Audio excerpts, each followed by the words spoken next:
පසුගිය දිනක පාර්ලිමේන්තුවට අග්‍රාමාත්‍යවරයා විසින් නව අයවැයකට සමාන වූ යෝජනා ඉදිරිපත් කරලා තිබෙනවා. අපි දන්නවා මේ ආණ්ඩුව බලයට පත් වෙලා ආසන්න වශයෙන් ගත්තොත් දැන් මාස 14කට කාලයක් ගත වෙමින් තිබෙනවා. මේ අග්‍රාමාත්‍යවරයාට, මේ මුදල් අමාත්‍යවරයාට, මේ ජනාධිපතිවරයාට, ඒ කියන්නේ මේ ආණ්ඩුවට. මේ ආණ්ඩුව ආරම්භයේදීම මිනි බජට් එක කියලා අතුරු අයවැය ලේඛනයක් ඉදිරිපත් කරා. පසුව පහුගිය අවුරුදු නොවැම්බර් මාසයේ 5 වෙනිදා අගමැති රනිල් වික්‍රමසිංහ විසින් මධ්‍යකාලීන ආර්ථික සැලැස්ම කියලා ආර්ථික සැලැස්මක් ඉදිරිපත් කළා. ඊට පසුව රවි කරුණානායක මුදල් අමාත්‍යවරයා විසින් ආණ්ඩුව නියෝජනය කරමින් අයවැය ලේඛනයක් ඉදිරිපත් කළා. ඇත්තටම මේ අයවැය ලේඛන ඉදිරිපත් කරාට අවසානයේදී පාර්ලිමේන්තුවේ තුන්වන වර කියවීම හරහා සම්මත කර ගැනීම වෙනකොටත් ඒ ඉදිරිපත් කරන ද අයවැය ලේඛනයෙන් විශාල ප්‍රමාණයක් කප්පාදුවට ලක් වෙලා තිබුණා. වෙනස් කිරීමට භාජනය වෙලා තිබුණා. ඒ නිසා මා දැක්කා ඒ දවස්වල යම් කාටුන් ශිල්පීන් කාල්ටුන් ඇඳලා තිබුණා. රවි කරුණානායක මහත්මයාගේ අයවැය ලේඛනයේ ඉතුරු වුණේ ගරු කතානායකතුමනි කියන කොටස විතරයි කියලා. ඉතුරු සියල්ල කප්පාදු කරපු සංශෝධන කරපු තත්ත්වයක් ඇති වුණා. එවැනි කප්පාදු කිරීම සංශෝධනයන්ට යටත්ව පහුගිය දෙසැම්බර් මාසයේදී එම අයවැය ලේඛනය සම්මත කරගත්තා. දැන් නැවත එම අයවැය ලේඛනයට මුළුමනින්ම පරිබාහිර වූ නව යෝජනා ගණනාවක් පසුගිය අඟහරුවාදා අගමැති රනිල් වික්‍රමසිංහ විසින් පාර්ලිමේන්තුවට ඉදිරිපත් කළා තිබෙනවා. මේන් කරුණු දෙකක් පෙන්වුම් කරනවා. එකක් තමයි ආර්ථිකයේ මහා කප්පිත්තන්නේ කියපු ආර්ථික උස්තාද්ලා ඒ කියපු එක්සත් ජාතික පක්ෂ ආණ්ඩුවක් එනකොට සාක්කු පිරෙනවා කියලා කියපු එක්සත් ජාතික පක්ෂ ආණ්ඩුවක් එනකොට ආර්ථිකයේ පිම්මි ගණනින් ගොඩ යනවායි කියලා ගොඩනගලා තිබුණු මහා මිත්‍යා මතය මේ සංශෝධනයන් එක්ක බිඳ වැටිලා තිබෙනවා. ඒක මිත්‍යා මතය. අඩුම තරමේ මේ ආර්ථික කප්පිත්තන්ට පුළුවන් කමක් ලැබිලා නැහැ. මාස 3කට ආර්ථිකේ පුරෝකථනය කරලා අයවැය ලේඛනයක් සකස් කරගන්න. පසුගිය දෙසැම්බර් මාසයේ අයවැය ලේඛනයේට විශාල සංශෝධන ප්‍රමාණයක් ගෙනීමෙන් පෙන්눔 කරන්නේ අඩුම තරමේ මාස 3ක් යන්න මත්තින් අයවැය ලේඛනයේ වෙනස් කිරීමෙන් පෙන්눔 කරන්නේ ඔවුන්ට ආර්ථිකය පිළිබඳ ඔවුන්ගේ දැක්මේ තිබෙන දුර ප්‍රමාණය. මාස 3කටවත් සරලන අයවැය ලේඛනයක් හදාගන්න බැරි ආර්ථික කප්පිත්තු තමයි එක්සත් ජාතික පක්ෂය. ඒ විතරක් නෙවෙයි. මෙම බදු සංශෝධනයන් හරහා නැවත මේ රටේ ජනතාවට අතිශය පීඩනයන් සහ බලපෑම් ඇති කිරීම තමයි එකම අභිප්‍රාය බවට පත් වී තිබෙන්නේ. අපි දන්නවා පසුගිය අයවැය ලේඛනයේදී වැට් බද්දට බහඬ සඳහා 8%ක සේවාවන් සඳහා 11.5% කියන නිර්ණායක තමයි පැවරුනේ. වැට් කියලා කියන්නේ සියලුම බහඬ හා සේවාවන් වෙනුවෙන් ඇති කරන ලද බද්දක්. ඒ බදු අනුපාතය අයවැය ලේඛනයේදී කිව්වා බහඬ වෙනුවෙන් 8%කුත් සේවාවන් වෙනුවෙන් 11.5%කුත් කියලා. නමුත් අග්‍රාමාත්‍යවරයා පසුගියදා පාර්ලිමේන්තුවේදී කියනවා බහඬ හා සේවා දෙකටම බද්ද 15% දක්වා වර්ධනය කරනවා කියලා. කියන්නේ බහඬ සඳහා තිබුණු 8% බද්ද 15% දක්වා වැඩි කරනවා. සේවාවන් සඳහා තිබුණු 11.5% බද්ද 15% දක්වා වැඩි කරනවා. එය අපේ රටේ සෑම බහඬ හා සේවාවක්ම ඉහළ යාමට අනිවාර්යයෙන්ම බලපෑමක් ඇති කරනවා. ඒ වගේම අපේ රටේ සෞඛ්‍ය අධ්‍යාපන සේවාවන්ගේ ඔබ දන්නවා පෞද්ගලික අධ්‍යාපන සේවාව පුළුල් වෙලා තිබෙනවා. පෞද්ගලික සෞඛ්‍ය සේවාව පුළුල් වෙලා තිබෙනවා. මේ ශේස්ත්‍රයන්ටද ආවරණ වෙන පරිදි බදු සංශෝධනය කළ යුතුයි කියන යෝජනාව අගමැතිවරයා විසින් ඉදිරිපත් කළා තිබෙනවා. ඒ තවත් අපේ රටේ දරුවන්ට අධ්‍යාපනය වෙනුවෙන් වැඩි මිලක් ගෙවන්න සිද්ධ වෙනවා. තවත් අපේ රටේ පුරවැසියන්ට තමන්ගේ සෞඛ්‍ය වෙනුවෙන් වැඩි මිලක් ගෙවන්න සිද්ධ වෙනවා. ඒ විතරක් නෙවෙයි. ජාතිය ගොඩනැගීමේ බද්ද. ජාතිය ගොඩනැගීම් බද්ද තිබුණේ පිරිවැටුමට ගහන බද්දක්. ඒක පිරිවැටුමට ගහන්නේ. ඒ කියන්නේ ලාභයට ගහන බද්දක් නෙවෙයි. ආදායමට ගහන බද්දක් නෙවෙයි. ඒක ඒක පිරිවැටුමට ගහන බද්දක්. යම් ව්‍යාපාරයක් කාර්තුවක් තුල කවර පිරිවැටුමක් ගත්තද ඒ මුළු පිරිවැටුමටම ඒ බද්ද අය කරනවා. ඒ පිරිවැටුමේ සීමාව තිබුණා. අයවැය ලේඛනයෙන් ඉදිරිපත් කළ තිබුණ මේ පිරිවැටුමේ සීමාව ලක්ෂ 37.5යි කියලා. කාර්තුවක් ඇතුළත ලක්ෂ 37.5ක පිරිවැට වඩා වැඩි පිරිවැටුමක් දරනවා නම් ඔවුන්ට යම් බද්දක් ගෙවිය යුතු තිබුණා. දැන් රනිල් වික්‍රමසිංහ මහත්මයාගේ අයවැය යෝජනාව අනුව ලක්ෂ 37.5 පිරිවැටුමේ සීමාව ලක්ෂ 30 දක්වා අඩු කරලා තිබෙනවා. ඒ නිසා කාර්තුවකට ලක්ෂ 30ක පිරිවැටුමක් තිබෙනවා නම් ඔවුන් මේ ජාතිය ගොඩනැගීමේ බද්දට ඇතුළත්. ඒ කියන්නේ මාස 3කට ලක්ෂ 30ක් කියලා කියන්නේ සාමාන්‍ය සිල්ලර කඩේකුත් තමන්ගේ පිරිවැටුම හැටියට ලක්ෂ 30ක් පවතිනවා. දින 90කට ලක්ෂ 30ක් කියලා කියන්නේ ආසන්න වශයෙන් ගත්තොත් දවසකට රුපියල් 33000. සාමාන්‍ය කුඩා කඩේක දවසකට රුපියල් 33000ක වෙළඳාම සිද්ධ වෙනවා. පිරිවැටුමක් සිද්ධ වෙනවා. ඒ නිසා ඒ බද්දෙන් ඇති වෙන දේ තමයි යම් සීමා සහිත ප්‍රමාණයකට මේ බද්ද පැවරිලා තිබුණා නම් මේ බදු සංශෝධනය හරහා සිදු කරලා තියෙන දේ තමයි ඒක ප්‍රසාරණය කරලා තියෙනවා. තවත් පහළට ඒක පතුරවලා තිබෙනවා. ඒ නිසා ඇති වී තිබෙන සාමාන්‍ය ජනතාවට ඇති වෙන බලපෑම විශාල බලපෑමක් මේ හරහා ඇති කරන ලබන. ඒ වගේම රනිල් වික්‍රමසිංහ මහත්තයා මහ පුරාජීරුවෙන් කියනවා ධනපතියන්ට මෙතෙක් අත්හිටවලා තිබුණු ලද බද්ද යන ප්‍රාග්ධනය සඳහා ඇති කරන බද්ද ඇති කරනවා කියලා.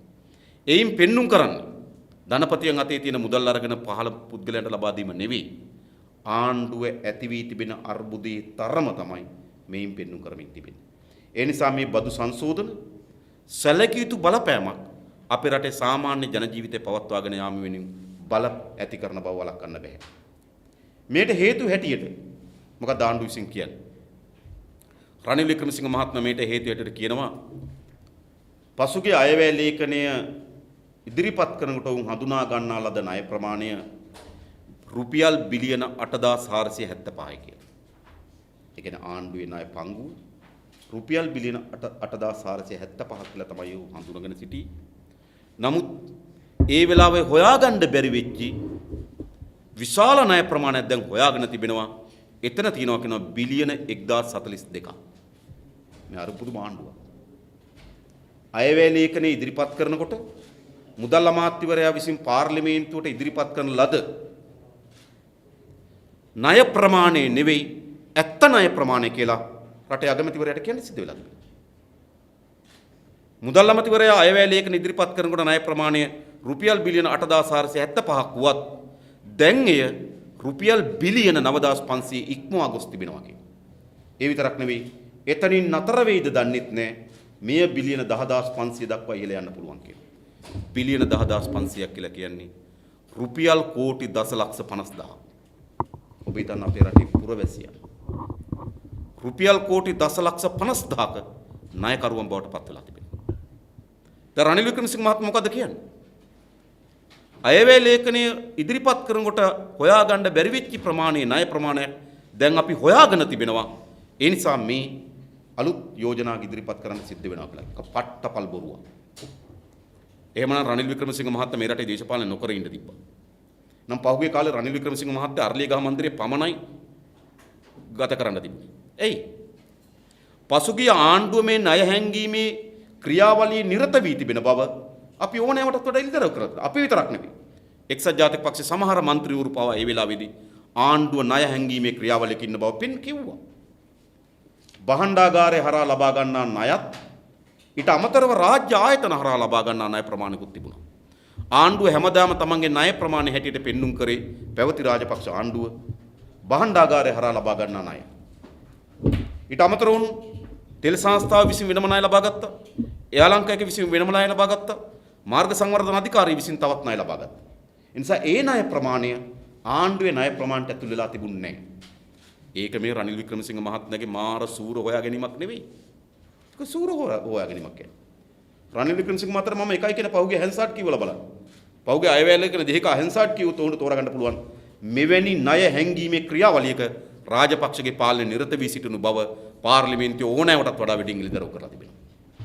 ඒ නිසා මේ නැවත හංගා තිබෙන ලද ණය ප්‍රමාණයක් සොයාගත්තා යයි කියලා මේ කරන්නේ කවරක්වත් නෙවෙයි. තමන්ට ජනතාවට බදු පැටවීම සාධාරණ කර ගැනීම සඳහා දරන අසාර්ථක ප්‍රයත්නයක්. ඔහු එතනින් නතර වෙන්නේ නැහැ.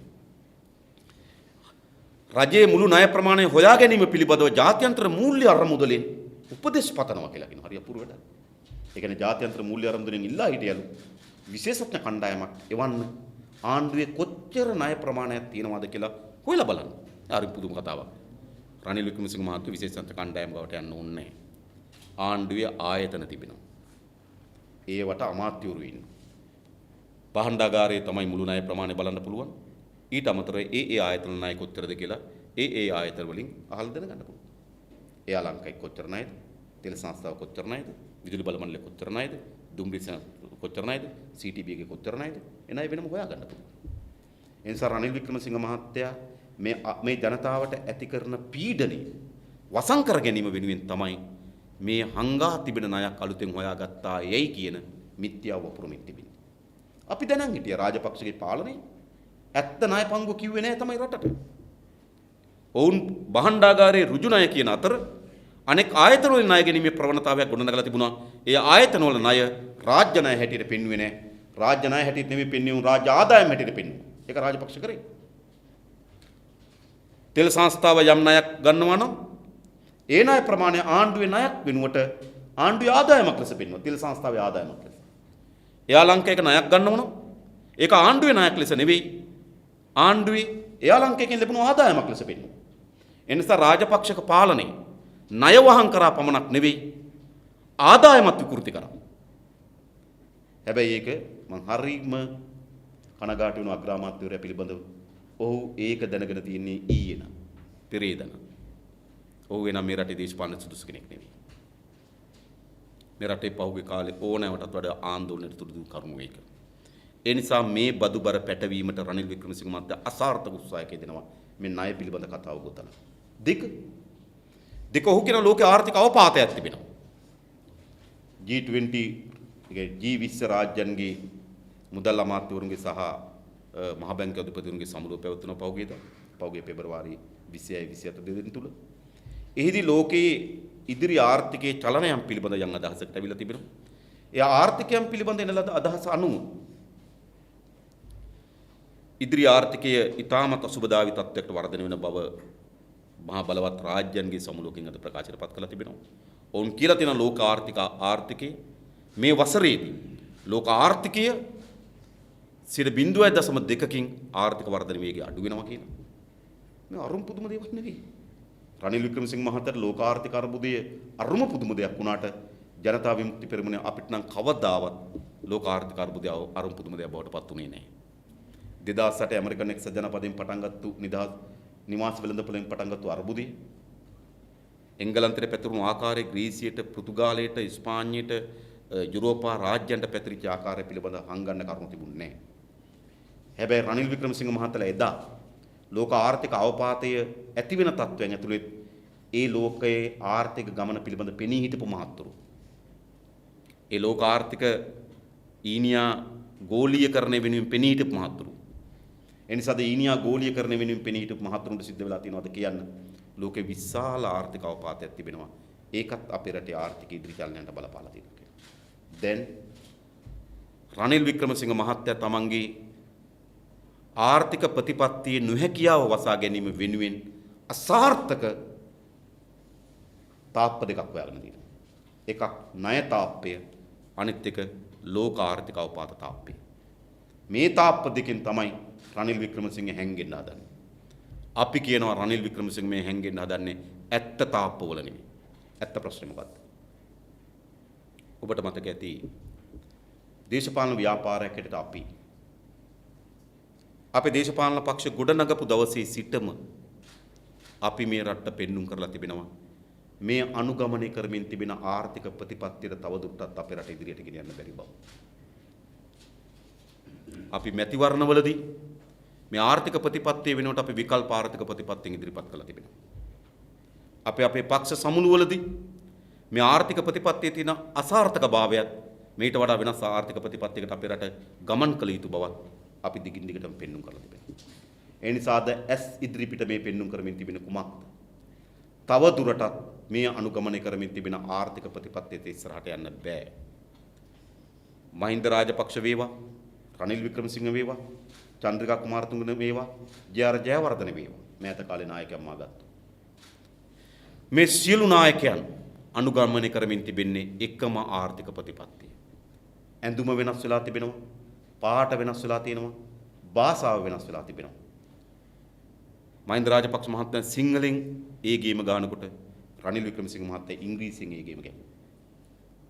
මහින්ද රාජපක්ෂ මහත්මයා ජාතික ඇඳුමින් ඒ ආර්ථික ප්‍රතිපත්තිය ගෙනියනකොට රනිල් වික්‍රමසිංහ මහත්තයා යුරෝපීය ඇඳුමින් ඒ ආර්ථික ප්‍රතිපත්තිය ගෙනියනවා.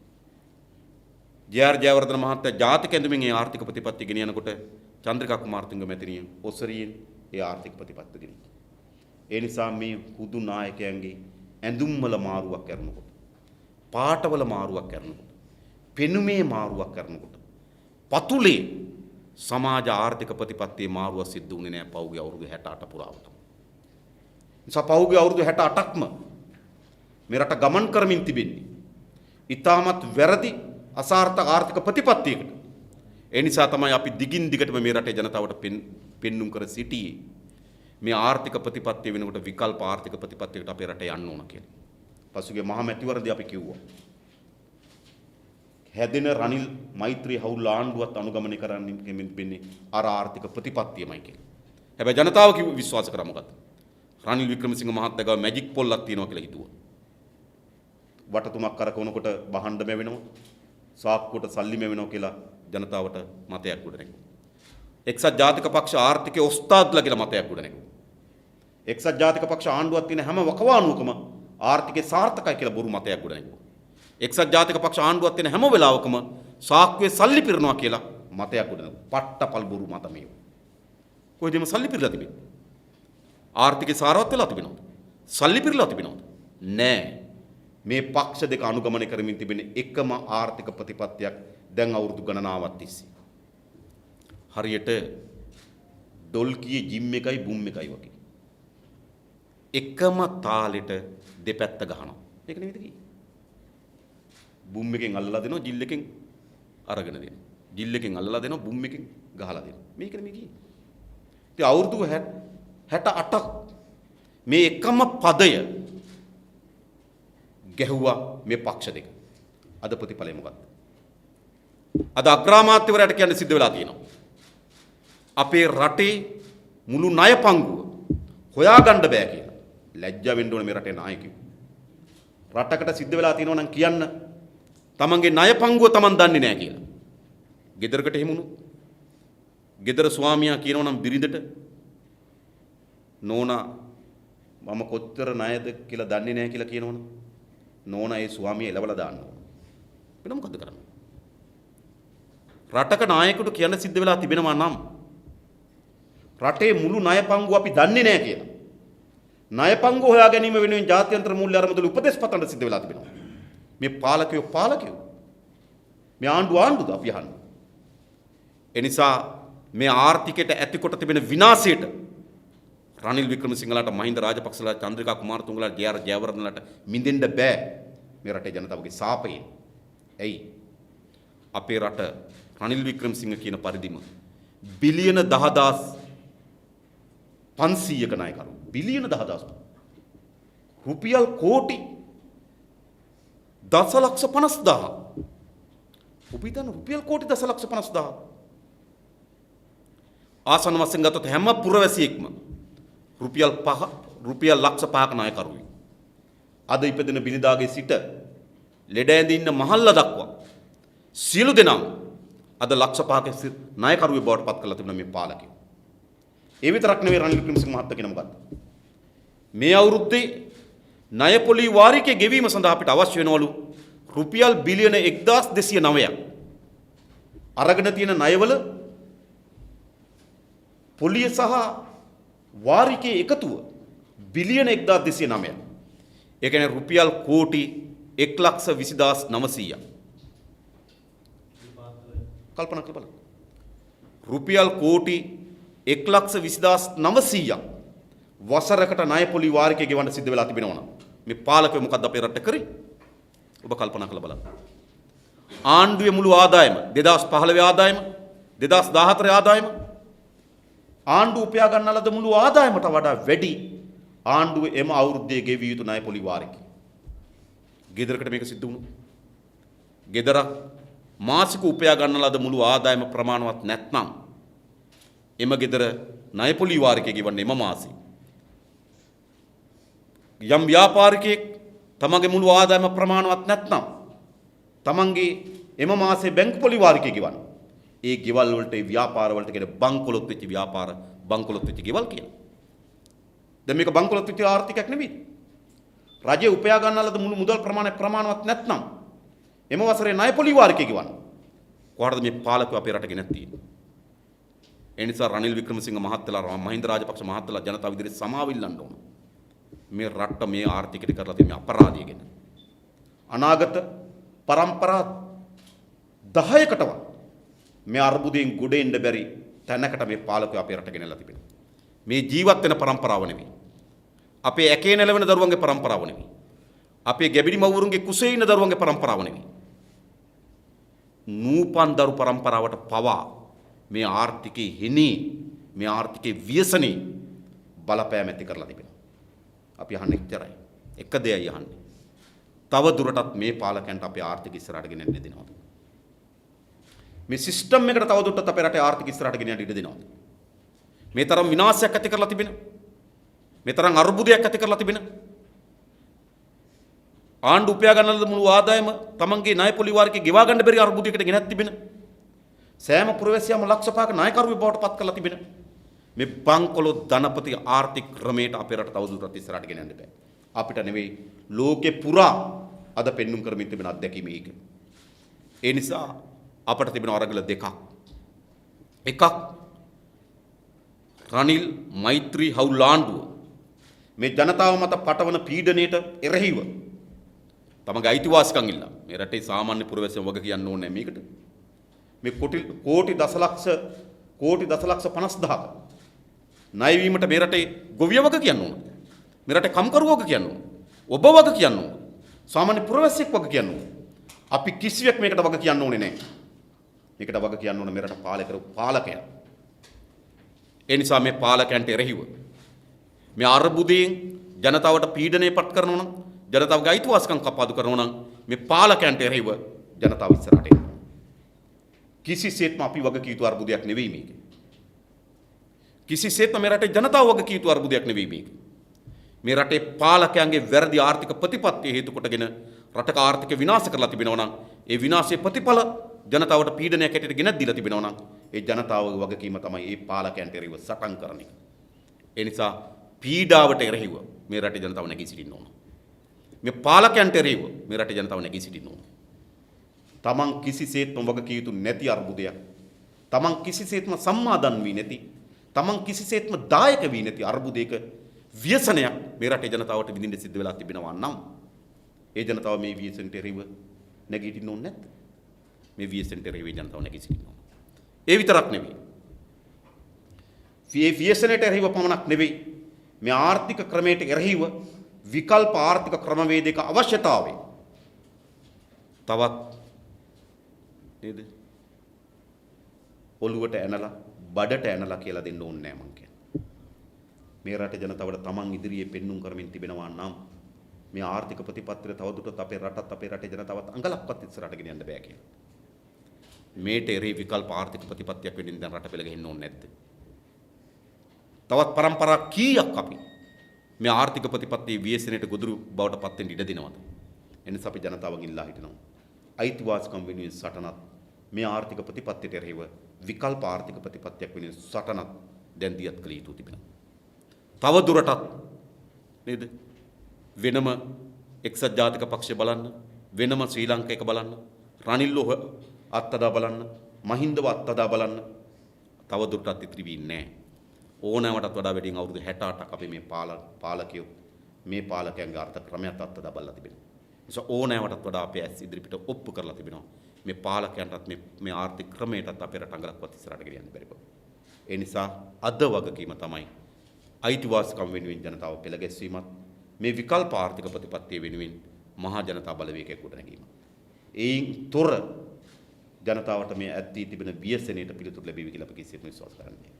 ඒ නිසා අපි සියලු ජනතාවගෙන් ඔබ මාධ්‍යවේදීන් ඔබ ඒ වෙනුවෙන් ලියන්න ඔබගේ වගකීමක් කියලා අපි විශ්වාස කරනවා. ඔබ ඒ වෙනුවෙන් හඬ අවදි කරන්න. මේ ආර්ථිකයේ ජනතාවගේ අයිතිවාසිකම් කප්පාදුවට එරෙහිව විකල්ප ආර්ථික ප්‍රතිපත්තියක් වෙනුවෙන් ඔබ ලියන්න පටන් ගන්න. මේ රටේ වැඩ කරන ජනතාවගෙන් අපි ඉල්ලා හිටින්නේ. ඒ වෙනුවෙන් වීදි බහින්න, සටන් කරන්න, පෙළ ගැහෙන්න.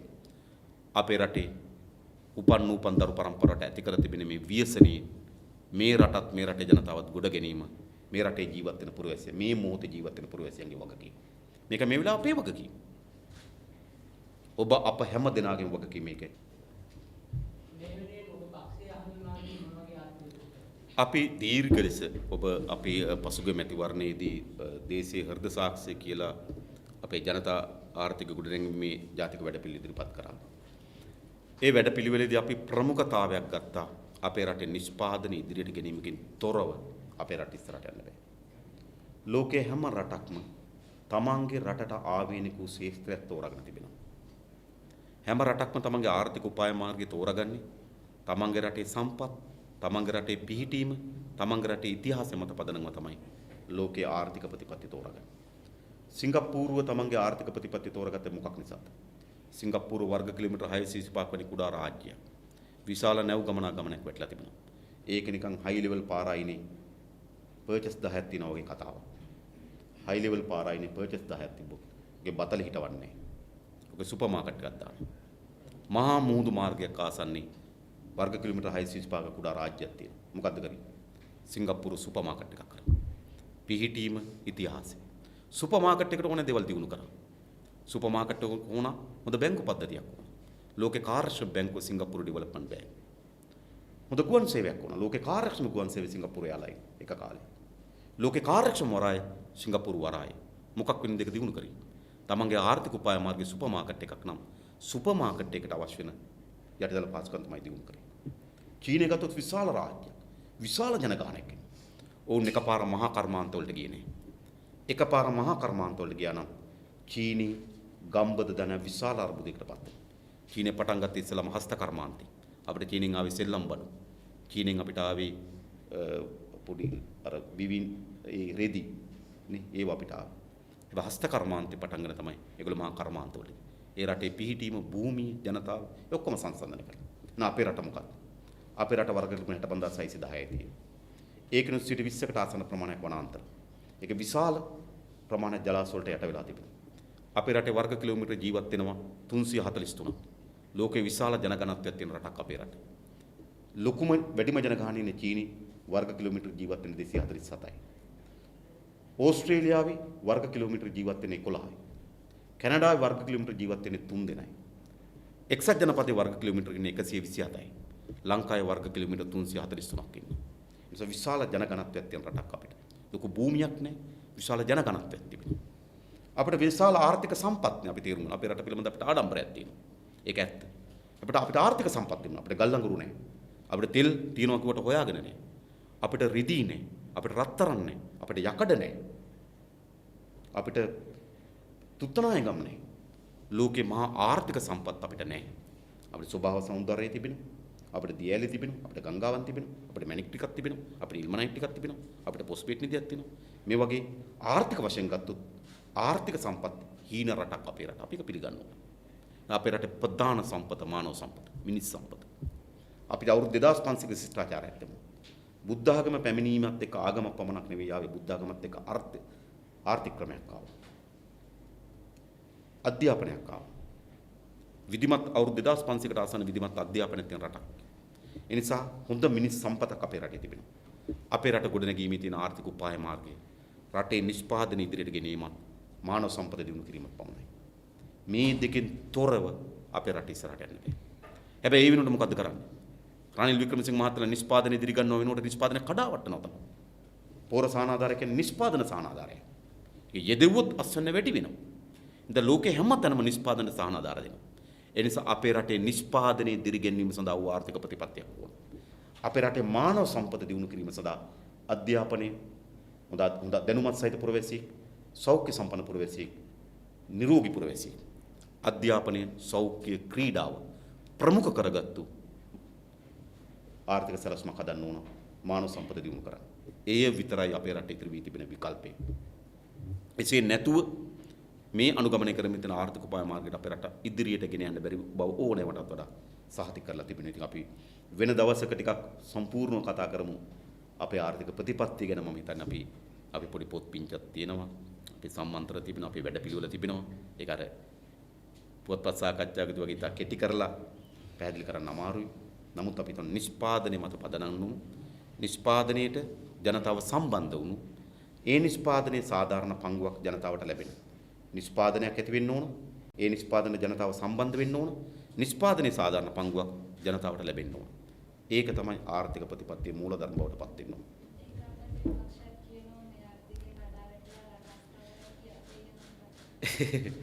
ඒකාබද්ධ විපක්ෂයේ කතාව තරම් විහිළු hina යන කතාවක් තවත් නැහැ. ඔවුන් ගොඩනගලා තිබෙන්නේ අවුරුද්දෙන් වැටෙන ආර්ථිකයක් නම් ඔවුන් ගොඩනගලා තිබෙන කඩදාසි ආර්ථිකයක්. මොකද ඔවුන් ආර්ථිකයක් ගොඩනගලා තිබෙනවා අවුරුද්දෙන් වටන්න බෑනේ. ඒ නිසා ඔවුන් අද මේ ආර්ථික අර්බුදයේ තීව්‍රතාවයට මේ අර්බුදය ඇති වී තිබෙන මහා ගැඹුරට රාජපක්ෂ කල්ලියත් වග කියනවා. රාජපක්ෂ මහත්මයා තමන්ගේ පාලන කාලය තුල අපි 1951 ඉඳන් ණය ගන්න පටන් ගන්න තිබෙනවා. 1951 ඉඳන් 2005 වෙන අවුරුදු 54ට ගත්තු ණය තොගය මහින්ද රාජපක්ෂ මහත්මයාගේ අවුරුදු 5කින් ගත්තු ණය තොගය ගත්තොත් රාජපක්ෂගේ පාලන කාලයේ මුළු අවුරුදු 51කටම ගත්තු ණය තොගයට වඩා දෙගුණයකට ආසන්නයි ණය තොගය. මහා ණය කන්දක් ගොඩ ගැහුවා. ජනතාවත් එක්ක සම්බන්ධ වෙන සංවර්ධනය කියලා මිත්‍යාවන් ගොඩ නැගුවා. ජනතාවගේ මහජන ධනය නාස්ති කරා, හොරකම් කරා. ඒ නිසා අද මේ ආර්ථික අර්බුදය, මේ ප්‍රතිපත්තිය මේ අර්බුදයට හේතු සාධකයක් වගේම මේ අර්බුදය මේ තරම් ගැඹුරු වෙන්න, තීව්‍ර වෙන්න රාජපක්ෂ කල්ලිය වග කියන්න ඕන. කැබිනට් මණ්ඩලයේ ওই මහතුරු මොනවද කරේ? අපි අහන්නේ එච්චරයි. දැන් මේ ඇවිල්ලා බෙරියන් දෙන මහතුරු ණය තොග ගන්නකොට කැබිනට් මණ්ඩලය මොකද්ද කරේ? ටෙන්ඩර් කැඳවීමකින් තොර ව්‍යාපෘති පාස් කරනකොට කැබිනට් මණ්ඩලය මොකද්ද කරේ? කිසිදු ප්‍රතිලාභයක් නොවන ව්‍යාපෘති පටන් ගන්නකොට කැබිනට් මණ්ඩලය මොකද්ද කරේ? කැබිනට් මණ්ඩලය මුඛවාඩම් බැඳගෙන පූස් පැටව වගේ හිටපු මාතුරු දැන් වීරයෝ වගේ ඇවිල්ලා ආර්ථික අර්බුදයක් ගැන කතා කරනවා. ඔවුන්ට ආර්ථික අර්බුදය ගැන ඔවුන්ගේ මුවින් කතා කරන්න නම් හැකියාවක් තියෙනවා කියලා අපි විශ්වාස කරන්නේ. නමුත් ඔවුන් ලැජ්ජා නැති සත්තු జాතියක්. ඔවුන් ලැජ්ජා නැති සත්තු జాතියක්. ඉතින් මිනිහෙකුට ලැජ්ජාවක් තිබ්බොත් විතරයි එයාට තමන්ගේ ඉතිහාසය පිළිබඳ හොඳ ඇගීමක් එක්ක ඉස්සරහට යන්න පුළුවන්කම තියෙනවා. ලැජ්ජා නැති සත්තු జాතියකට ප්‍රජාතන්ත්‍රවාදී මුණුමුණින් විනාශ කරලා ප්‍රජාතන්ත්‍රවාදය ගැන කෑ ගහන්න පුළුවන්. මහා පරිමාණ හොරකම් කරලා හොරකම් ගැන කෑ ගහන්න පුළුවන්. මහා ණය කඳු ගොඩ ගහලා ණය ගැන කෑ ගහන්න පුළුවන්. ආර්ථික විශාල විපතකට පත් කරලා ආර්ථික විපත ගැන කතා කරන්න පුළුවන්. ඒ නිසා ඒ මහතුරු ලැජ්ජා නැති සත්තු ටික. ඒ නිසා මම හිතන්නේ ඒ මහතුරුත් මේකෙදී අපි එලිදරව් කළ යුතු තිබුණා අනිවාර්යෙන්.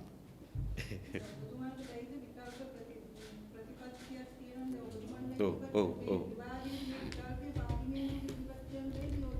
ප්‍රශ්නේ තිබෙන්නේ මෙහෙමයි. දැන් මෙතන මූලධර්ම දෙකක් තිබෙනවා. අපි හරි විවෘතව කතා කරත් මූලධර්ම දෙකක් තිබෙනවා. අපේ රටේ ප්‍රධාන බෙදීම් දෙකක් තිබෙනවා. එකක් තමයි ප්‍රාග්ධන හිමිකාර පන්තිය හා ශ්‍රමයේ හිමිකාරී පන්තිය. මේක තමයි බෙදීම් දෙක. ප්‍රාග්ධන හිමිකාරී පන්තිය විසින් මොකද කරන්නේ? ශ්‍රමයේ හිමිකාරී පන්තියේ ශ්‍රමය මිලදී ගන්නවා.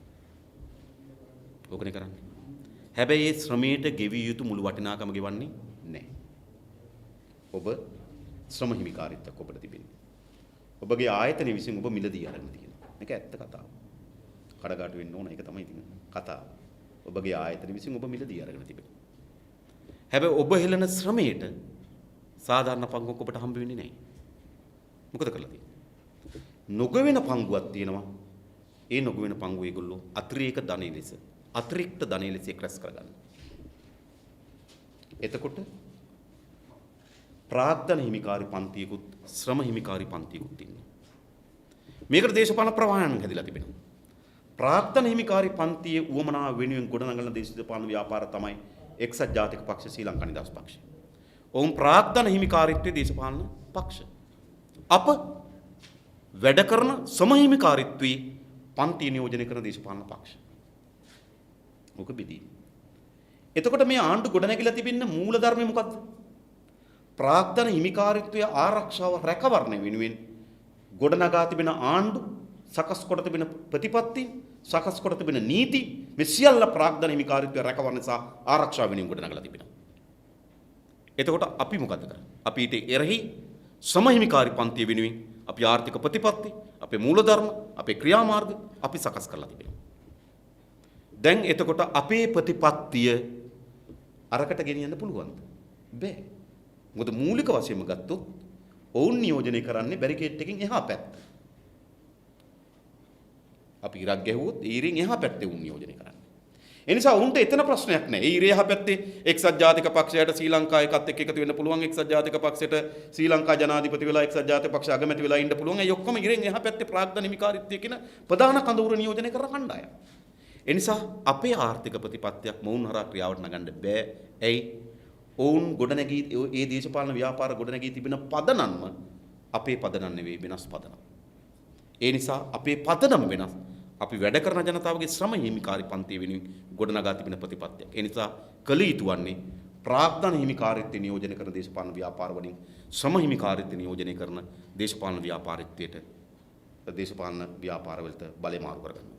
ඒ බලය මාරු කිරීමකින් තොරව මේ ප්‍රතිපත්ති ක්‍රියාවට නගන්න බැරි බව අපි විශ්වාස කළා. මොකද අපේ මුළු මනින්ම ප්‍රතිපත්ති සකස් වෙලා තිබෙන්නේ වැඩ කරන ජනතාව ශ්‍රම හිමිකාරී පන්තිය වෙනුවෙන්. ඔවුන්ගේ ප්‍රතිපත්ති සකස් වෙලා තිබෙන්නේ ප්‍රාග්ධන හිමිකාරීත්වය වෙනුවෙන්, ධනපති පන්තිය වෙනුවෙන්. ඒකට මේක මෙත් කරන්න බෑ.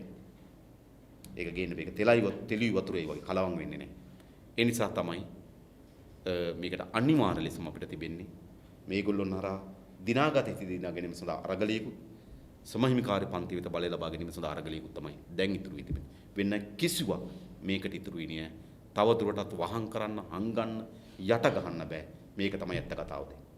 ප්‍රාග්ධන හිමිකාරී පන්තියයි ශ්‍රම හිමිකාරී පන්තියයි ප්‍රාග්ධන හිමිකාරී පන්තිය දේශපාලන රේව ශ්‍රම හිමිකාරී පන්තිය දේශපාලන ඉස්සරහට එන්න ඕන. ඉතරේ තියෙන්නේ. ये रंगल व्यवसाय प्रकार करना मार्गी यादेगी तसी एसी पट्टमागी इदु नायबर हत्यातर वगे मट्टमට ගෙනාවා. ඒ යුද්ධෙකුත් තියෙද්දි ඒත් එක නායවාරිකයක්වත් හිඟ තිබෙන්නේ නැහැ කියලා මම කියනවා. ඔව්. ඒක හරි අපූර්වනේ. ණය ගන්නවා, ණය ගෙවනවා. ණය ගන්නවා, ණය ගෙවනවා. ඔකට කෙහෙලිය ඕනේ නැහැ. ඔකට මුදල්මතුවරේ කබ්‍රාල්ල ඕනේ. සාමාන්‍ය ගමේ කෙනෙකුට කියනවා. එයා ණයේ ඉන්නවා. කෙනෙක් ණය දෙනවා. ණය ගන්නවා, ණය ගෙවනවා. ණය ගන්නවා, ණය ගෙවනවා. නිකන් මේ පඹේක් වගේ හාදෙක් ඉන්නවා. ඔකට උන මුදල්මතුව. මම කියන්නේ. ඔවුන් කරපු එකක්. දල ජාතික දල දේශීය නිෂ්පාදිතී ප්‍රතිශතයක් හැටියට ණය පංගුව ඔවුන් කිව්වා 78යි කියලා. ඒකනේ උන් කියන්නේ. 120ට ගිහින් තිබුණා. 103ට ගිහින් තිබුණා අපේ රටේ ණය පංගුව. දල ජාතික නිෂ්පාදිතී ප්‍රතිශතයක් හැටියට ණය පංගුව 103ට ගිහින් තිබුණා. ඒතර ඔවුන් කියනවා උන් 178 දක්වා අඩු කරා කියලා. හැබැයි 78 දක්වා අඩු කරනකොට මොකද කරලා තිබෙන්නේ? ඔවුන් ඇත්ත ණය පංගුව වෙනුවට බොරු ණය පංගුවක් අරගෙන ගණනය කරා. ඒක රුපියල් කෝටි ලක්ෂයක් ඇත්ත ණය පංගුවට ඇතුල් කරේ නෑ. දැන් හදලා පෙන්නන්න කියනවා ඇත්ත ණය පංගුව දාලා. ඒ නිසා එක පැත්තකින් ඇත්ත ණය ප්‍රමාණය අඩු කරලා දල ජාතික නිෂ්පාදිතයේ ප්‍රතිශතයක් හැටියට ණය පංගුව අඩුයි කියලා පෙන්නුවා. එක.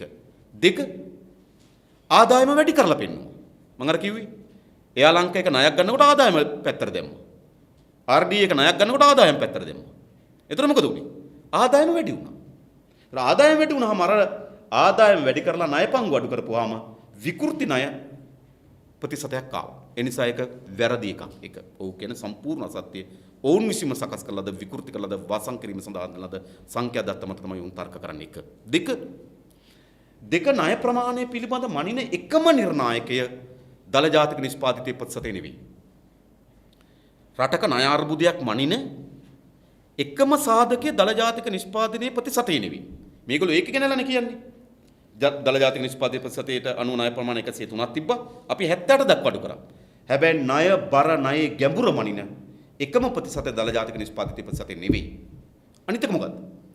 රාජ්‍ය ආදායමක් ලෙස ණය කොතනද? ඒකනේ වැදගත් වෙන්නේ. රාජ්‍ය ආදායම මම කියන්නම් 2014 වසරේ 2014 වසරේ රාජ්‍ය ආදායම රුපියල් බිලියන 1203යි. රජු උපයා ගන්න මුළු ආදායම බිලියන 1203යි. 2014 වසර ණය පොලි වාරකයේ රුපියල් බිලියන 1163යි. ඒ කියන්නේ මොකක්ද? අතේ ඉතුරු වෙන්නේ බිලියන 40යි. එතකොට ඒ කියන්නේ රාජ්‍ය ආදායමට සාපේක්ෂව ඒ වසරේ ගෙවන්න ඕන ණය පංගුවත් ණය ගැඹුර මනින එක නිර්ණායකය. තව නිර්ණායකයක් තමයි මේ ණයවල තියෙන සංයුතිය. ඒවා දිගු කාලීන ණයද කෙටි කාලීන ණයද? ඒකත් ණයබරේ ප්‍රමාණය මනින එක සාධකයක්. මේ විශාල ණය පංගුවක් ඇවිල්ලා කෙටි කාලීන ණය රාජපක්ෂලා ගත්තා. එකක්. තවත් නිර්ණායකයක් තියෙනවා. ඒ ණයවල පොලි අනුපාතකය කුමක්ද? එකක්වත් ඒ කියන්නේ ණය නිකන් අපි ගත්තොත් ඔබට ණයක් තියෙනවා. ඔබගේ ණය ප්‍රමාණය මනින්නේ කොහොමද? ඔබගේ ආදායමත් එක්ක ඔබගේ ණය ප්‍රමාණය බලනවා. ඔබගේ වත්කම් එක්ක ඔබගේ ණය ප්‍රමාණය මනිනවා. ඔබගේ ණය ගෙවන්න ඕන කාලයත් එක්ක ඔබගේ ණය ප්‍රමාණය බර මනිනවා. ඔබගේ ණය පොලි අනුපාතකයත් එක්ක ණය ප්‍රමාණය මනිනවා. ඒ නිසා ණයක ගැඹුර බර ප්‍රමාණය මනින්න සාධක ගණනාවක් තිබෙනවා. ඒ සාධක ඔක්කොගෙම පෙන්නුම් කරන්නේ රාජපක්ෂ කල්ලිය කාලේ ණය අතිශය ගැඹුරු අර්බුදයක් බවට පත් වෙලා තිබුණා. එක දත්තකින් ඒගොල්ලෝ උඩට ඇවිල්ලා කියන හොඳයි කියලා. එකකින් විතරක් ණය ගැඹුරයි බරයි ප්‍රමාණය මනින්නේ නැහැ. එනිසා ඒක සම්පූර්ණ වැරදි කතාවක්. ඊට මේ පීඩන දෙකකින් මම මේ ඉදිරිපත් කරන පුද්ගලයා මේ දවස්වල ඉන්නවා. එකක් මේ අදාළ කාරණය, අනික ඔහුගේ අදාහරණීය ක්‍රියා, ඔහුගේ සදා කම්පැනි අපි එතන කනගාටු වෙනවා. නමුත් දැන් කියන කතිකාව මේක තමයි ඉහළ. තේරුණාද? පූර්විකාවෙම තේරුණ ප්‍රශ්නේ. පසුගිය දිනවල දිනයක මධ්‍යම රාත්‍රියේ අමාත්‍යාංශයකට අයත් ඩිෆෙන්ඩර් රටයකින් තරුණින් 3 දෙනෙකු අනතුරකට ලක් වෙනවා. එක්කයි මේ වන විටත් දැඩි සත්කාරයකගේ ප්‍රතිකාර ලබනවා. අනිත් දෙන්න තුවාල ලබා ඉන්නවා. දැන් මේකට වාහනයක් තිබෙනවා හඳුනා ගන්න. සාක්ෂි තිබෙනවා මේක මේ පුද්ගලයා හිටියයි. මම දන්නේ නැහැ හිටියද නැත්නම් ඒක සාක්ෂියක් පිළිබඳ වෙනවා. දැඩි විශ්වාසයක් තිබුණු පොලිස් කොමිසමකුත් උඩින් ඉන්නවා. හැබැයි මේ පොලිසිය කටුත්තරයක්වත් අරගෙන නැහැ. ඊයේ වෙනතුරු සාමාන්‍ය දේවල් වලදී නම් CCTV ද ඔක්කොම අරන් අවුරුදු ගණන් පරණ CCTV ද අරගෙන විදේශ වල හැරලා මේ හැර ක්‍රියාත්මක කරනවා. මේ ඇයි මේක මොකද මේ වෙනස ඔබතුමාලා කතා කරන්නේ? ඒකේ අපි කතා කරා. අවසන් එකට මම අවසන් එකට එකඟ නැහැ. ඊටු ටිකට මම කියන්නම්. මෙහෙම දැන් ඒ කියන්නේ ඔබ මේ ආණ්ඩුවලින් ඔබ බලාපොරොත්තු වෙනවද? ඔබ මේ ආණ්ඩුවලින් ප්‍රජාතන්ත්‍රවාදී බලාපොරොත්තු වෙනවද? ඔබ මේ ආණ්ඩුවලින් යහපාලනය බලාපොරොත්තු වෙනවද? ඔබ මේ ආණ්ඩුවලින් නීතියේ යුක්තියේ සාධාරණත්වය බලාපොරොත්තු වෙනවද? ඒක බලාපොරොත්තු වුණොත් තමයි හිත රිදෙන්නේ. නොලැබෙන දේවල් මේ පාලකයන්ගේ බලාපොරොත්තු වෙන්න එපා. මේ පාලකයන්ට දිය හැකි ප්‍රමාණය පිළිබඳ හොඳ අදහසක් අපිට නම් තියෙනවා. ඒ නිසා අපි ওই සිද්ධි වලට කම්පණය වෙන්නෙත් නැහැ. ওই සිද්ධි අරුම පුදුම සිද්ධි ලෙස සලකන්නෙත් නැහැ. අම්මා මාර වැඩේන වෙලා තියෙන කියලා අපි සලකන්නේ නැහැ. මොකද මේ පාලකයෝ ඔහොම තමයි. ඒ නිසා මේ පාලකයන් පිළිබඳ හොඳ මැනීමක් නැති වුණාම පොඩි කම්පනයක්. ඒගොල්ලොත් එහෙම කරනවා. ඒ වෙන්න බෑනේ. අපි හිතුවේ නෑනේ. එහෙම තමයි. අපි දන්නේ නැද්ද මේ මාතෘ ගැන? මේ මාතෘගේ නීතිය ගැන, මෙන්න සාධාරණත්වය ගැන, මේගොල්ලෝ යහපාලනය ගැන, මේගොල්ලෝ ප්‍රජාතන්ත්‍රවාදය ගැන අපි හොඳට දන්නවා මේ මාතෘ ගැන. ඒ නිසා අපිට කම්පාවක්, මාර ආවේගයක්, මාර වැඩක්නේ, හිතාගන්න බැරි දෙයක්නේ වගේ තැනක අපි නෑ. එහෙම තැනක නෑ අපි. අපි දන්නවා මේ මාතෘ ඔහම තමයි කියන්නේ. හැබැයි දේශපාලන ව්‍යාපාරයකට අපිට සමාජ වගකීමක් තිබෙනවා. ආණ්ඩුව සාධාරණත්වය ඉටු කරන්නේ නැත්නම්, යුක්තිය ඉටු කරවන්නේ නැත්නම්, ඒ ආණ්ඩුව හරහා සාධාරණත්වය යුක්තිය ඉටු කර ගැනීම සඳහා බලපෑම් කිරීම අපේ වගකීමක් ලෙස අපි සලකනවා. ජනතාවට සාධාරණ සහ යුක්තිය ඕන. ඒ නිසා මෙම සිදුවීමේදීත් අපිට සිදුවීමේදී පොලිසිය හැසිරීම, එම සිදුවීමේදී ආණ්ඩුව හැසිරීම, ඔබ කිව්වේ CCTV කැමරා පරීක්ෂා නොකිරීම, ඒවා අපිට අරුම පුදුම දේවල් නෙවෙයි. හැබැයි මේ තරුණයන්ට සාධාරණ ඉටු වී තිබෙනවා. අපේ රටේ බලයේ තිබෙන කෙනාට නීතිය ක්‍රියාත්මක වෙන්නේ නැත්නම්, බලයේ තියෙන කෙනා නීතිය නමලා ඒකෙන් රිංගන්න පුළුවන්. එනේ මේගොල්ලෝ නීතිය නමනවා. නීතිය කඩනව නෙවෙයි. නීතිය නමන්න මේ බලයේ තිරයට පුළුවන් නම් ඒක අපේ රටේ ඉදිරි අනාගතයට හොඳ කටයුත්තක් නෙවෙයි. ඒ නිසා මේ තමන්ගේ බලය උපයෝගී කරගෙන මේ පරීක්ෂණ යට ගන්න හදනවා නම් දැන් පෙන්눔 කරමින් තිබෙන එහෙම තත්ත්වයක්. තමන්ගේ බලය උපයෝගී කරගෙන මේ පරීක්ෂණය වෙනස් දිශාවකට යොමු කරන්න හදනවා නම් අපි කාගෙත් වගකීම තමයි බලයට මේ නීති යටත් වෙන්න නීති කඩන්න ඉඩ දිය යුතු නැහැ. ඒගොල්ලෝ කඩනවා. නමුත් අපි ඉඩ දිය යුතු නැහැ. ඒ නිසා අනිවාර්යයෙන්ම දේශපාලන ව්‍යාපාරයක් හැටියට එම සිදුවීමට අදාළ අමාත්‍යවරයා හෝ ඔහුගේ කාර්ය මණ්ඩල පුද්ගලයෙකු කවරෙක් හෝ අනිවාර්යෙන්ම නීතිය හමුවට ගෙනත් ඒ තරුණයන්ට සාධාරණයක් නීතියට සාධාරණයක් ඉටු කළ යුතුයි කියන එක අපි පිළිගන්නවා. ඒක කළ යුතුයි මේ ආණ්ඩුව. අපි වෙනුවෙන් අපි ප්‍රශ්නයක් තියෙනවා. බයිසිකල් ණයක් පිළිබඳව මේ මාධ්‍යකරුවන්ට අර ගිය එකේ තුන්වෙනි රජු 50000කට එකක් අපි තීන්දුවවල දෙනවා කියලා ඇවිල්ලා මුලින් බදු භාගයක් වෙන්නලා ඊට පස්ව ඒක නැති කරලා කොම්පැනියෙන් දෙනවා මේ නියෝජිතයන්ට රුපියල් 5000ක් වාහනේ ඒ 5000 අඩු කරගන්න පුළුවන් කියලා අපිට බැංකුවට ගිහින් ණයක් අඩුවේ ඒක යොමුන කියනවා. මේ පිළිබඳව ඇත්තටම මොකද? ඒ කියන්නේ දැන්ට මාධ්‍යවේදියෙක් සඳහා ලක්ෂ 2.5ක ණය මුදලක් ලබා දෙනවා. 109 පොලියට 7ක් ආණ්ඩුව විසින් දරනවා. 2ක් මාධ්‍යවේදියා විසින් දරාගත යුතුයි. ඔකට දැන් මේ එවිලා දෙන ප්‍රතිපත්තිය. ඒතර මෙතෙක් මීට පෙර මාධ්‍යවේදීන්ට 50000කට බයිසිකලයක් ලබා දෙනවා කියන පොරොන්දුවක් එකඟතාවයක් තිබුණා. මාධ්‍යවේදීන්ට පමණක් නෙවෙයි. ඉස්ලාම රජයේ ශේෂ්ඨ නිලධාරීන්ටත් මේ තීරණය තිබුණා. නමුත් මේවා කපලා තිබෙනවා. ඒකෙන් කියන්නේ මොකක්ද? ඒවා අයිතිවාසිකම්. අපි දිනාගත්තු හෝ බලපෑම් කරලා ලබාගත්තු අයිතිවාසිකම්නේ. ඒතකොට මාධ්‍යවේදියාගේ රුපියල් 50000ට බයිසිකලයක් ලබා ගැනීම ඔහුගේ අයිතිවාසිකම් දිනාගත්තු එකක්. ශේෂ්ඨ නිලධාරියට රුපියල් 50000කට බයිසිකලයක් ලබා ගැනීම ඔහු දිනාගත්තු අයිතිවාසිකම්. ගොවියා පෝරසානාධාරය ලබා ගැනීම ඔහු දිනාගත්තු අයිතිවාසිකම. රාජ්‍ය සේවකයා විශ්‍රාමයට ලබා ගැනීම ඔහු දිනාගත්තු අයිතිවාසිකම. වැඩිවිය අරෝබලත් කෙනෙක් පින්පඩියක් ලබා ගැනීම එය තිබුණු අයිතිවාසිකම. දැන් ආණ්ඩුව සිද්ධ කළා තිබෙන මොකද්ද? මේ අර්බුදයේ හේතු කොටගෙන සියල්ල කප්පාදු කරනවා. ඔය ජාත්‍යන්තර මූල්‍ය ආරම්භන ආණ්ඩුවට දීලා තියෙන එක කොන්දේසියයි. එක කොන්දේසියයි IMF එකෙන් දැන් දෙන්නේ. ලෝකේ පුරා දෙන්නේ නැහැ. දැන් විකුණන්න එපා කියන්නේ විකුණන්න කියන්නේ ඒවත් කරලා දෙන IMF. IMF එකේ එකයි ජාත්‍යන්තර මූල්‍ය ආරම්භන එකයි කියන්නේ. අයවැය පරතරය අඩු කරගන්න. ආණ්ඩුවේ ආදායම සහ වියදම අතර පරතරය අඩු කරගන්න. අඩු කරගන්න තියෙන ක්‍රම දෙකයි. එකක් මොකද්ද? ආදායම වැඩි කරන්න. ඔන්න බදු ආදායම වැඩි කරනවා. මේ IMF එකේ යෝජනාවත් එක මේක ඉන්නේ. ආදායම වැඩි කරගන්න එකක්. අනිත් එක වියදම් අඩු කරන්න. වියදම් අඩු කරන්න තියෙන මොකද්ද? රජයේ වියදම් වලින් දෙකෙන් පංගුවකට වඩා වැඩියෙන් ණය වියදම්. ඒක අඩු කරන්න බෑ. වැඩි වෙනවා මිසක්. රජයේ වියදම් වලින් බිලියන 435ක්.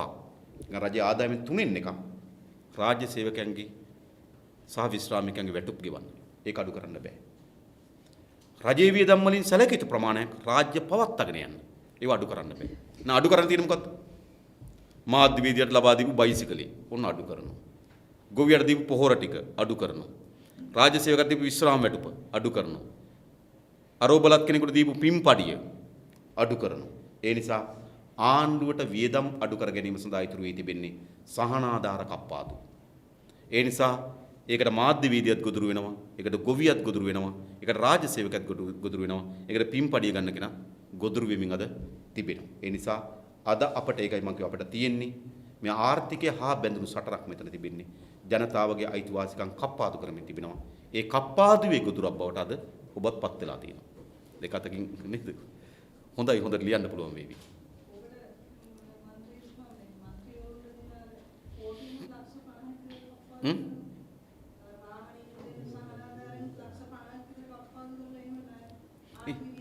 තමන් විසින් තමන්ගේ බෙල්ල කපා ගන්න පාලනයක් දකීද?